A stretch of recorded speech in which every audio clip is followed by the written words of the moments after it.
समापन 7 फरवरी दिन बुधवार को संध्या काल में हुआ। 3 दिनों तक चलने वाले समारोह में पूरे झारखंड राज्य के 25 से भी अधिक विद्यालयों महाविद्यालयों के छात्र छात्राओं ने झांकियां, नृत्य, संगीत और तरह तरह के सांस्कृतिक कार्यक्रम की ऐसी घाटा BBMQ के प्रांगण में बिखेरी कि सबके मन का मोर नाच उठा। 3 दिनों तक एक से बढ़कर एक गणमान्य लोगों का भी पदार्पण होता रहा। स्वयं कुलपति महोदय जी सबका अभिनंदन करते रहे। पूरा का पूरा कार्यक्रम किसी महोत्सव से कम नहीं लग रहा था। सभी संस्थाओं के बच्चों ने कार्यक्रम की सफलता में जान लगा दिया था। इसलिए निर्णायक मंडली के लिए सर्वोत्तम कला का चुनाव भी कठिन था। धनबाद के BBMTU से पंकज सिन्हा की रिपोर्ट। नमस्कार, आप देख रहे हैं न्यूज इंडिया 24 और मैं हूं आपके साथ पंकज सिन्हा। आज हम धनबाद के BBMKU के प्रांगण में मौजूद हैं और यहाँ पे चल रहा था युवा महोत्सव, यानी 22 कॉलेज यहाँ पे आए हुए थे। तरह तरह के कल्चरल सांस्कृतिक कार्यक्रम हुए, सॉन्ग, म्यूज़िक, डांस, झांकी भी निकाली गई और एक तरह से ये बहुत ही सुंदर रंगारंग कार्यक्रम का एक अच्छा समागम था, जहाँ जिले भर के लोगों ने इसमें पार्टिसिपेट किया। सारे विद्यार्थी को पढ़ाई के साथ साथ खेल कूद और गाना बजाना भी ज़रूरी है, ताकि साल में एक बार उनका रिक्रेशन हो जाए।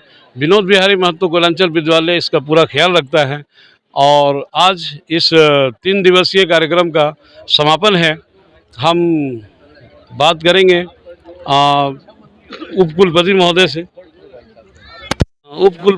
से बात करेंगे। श्रीमान जी, 3 दिन तक चलने वाले इस युवा महोत्सव में कौन कौन से कार्यक्रम लोगों के द्वारा प्रस्तुत किए गए? मैंने सुना है कि 22 स्कूल इसमें पार्टिसिपेट किए थे। 25 कॉलेज पार्टिसिपेट किए थे जी। और इस झांकी से शुरू हुई थी। उस झांकी में विभिन्न प्रकार के जो सामाजिक कुरीतियाँ हैं, नारी उत्पीड़न है, विभिन्न राज्यों की जो पहचान है, भारत की जो शान है, उसका प्रदर्शन किया गया था। और यहाँ का जो ज्ञान विज्ञान हमारा जो चरम पर पहुँचा है, हमारे धार्मिक भावनाओं को भी उसमें रखा गया था। तो ये हमारी झांकियों से शुरू हुआ और अभी हमारा ग्रुप डांस से ख़त्म हुआ, फोक डांस और ट्रेडिशनल डांस से। इसमें भी हम लोगों को इसी तरह की नारी उत्पीड़न, विभिन्न प्रांतों की अलग अलग प्रस्तुतियाँ, लोक नृत्य, ये सब प्रस्तुत किए गए। इस बीच में 3 दिनों तक 27 प्रकार के कार्यक्रम हुए, जिसमें हमारा फाइन आर्ट्स था। फाइन आर्ट्स के अंतर्गत cartooning, poster, colour painting, rangoli, clay modelling और क्विज, इस तरह के 27 तरह के कार्यक्रम थे। और इन कार्यक्रमों में जो प्रतिभाएं सामने आई है, 2 उद्देश्य था। एक तो प्रतिभा सामने आई, वो प्रतिभाएं हमारी जोनल प्रतियोगिता में भाग लेने जाएगी, एक यह कम्पिटिटिव हुई। दूसरी जो इन लोगों में जो उत्साह, उमंग और जो भीतर से ऊर्जा जो इनकी सदुपयोग हुई है, अगर ये कार्यक्रम में भाग नहीं ले तो युवाओं की इस ऊर्जा का दुरुपयोग हो सकता है। तो यह सबसे बड़ी बात है कि ऐसा माहौल होने से सबों की ऊर्जा का सदुपयोग होता है और सर्वांगीण विकास इससे इनका होता है। बिल्कुल सही बात है। कहा भी गया है, सा कला विमुक्त है, यानी कला के माध्यम से आदमी मोक्ष को प्राप्त कर सकता है।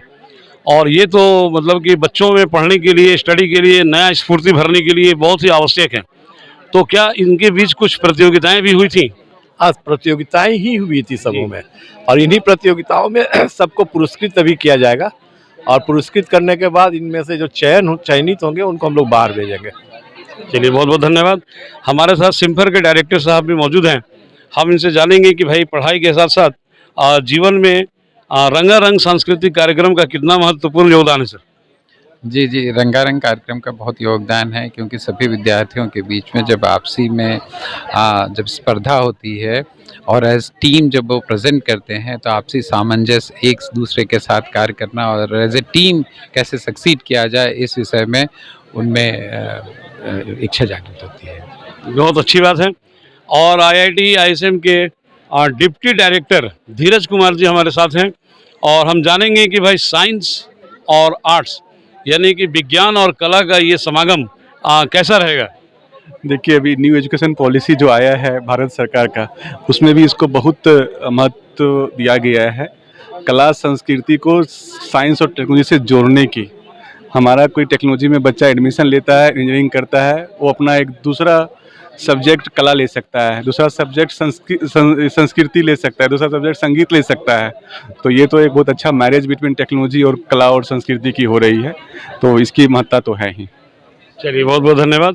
साथ कुछ BBMKU यानी विनोद बिहारी महतो कोयलांचल विश्वविद्यालय की कुछ छात्राएं हैं। हम जानेंगे कि ये किस रूप में है। आप क्या बनी है?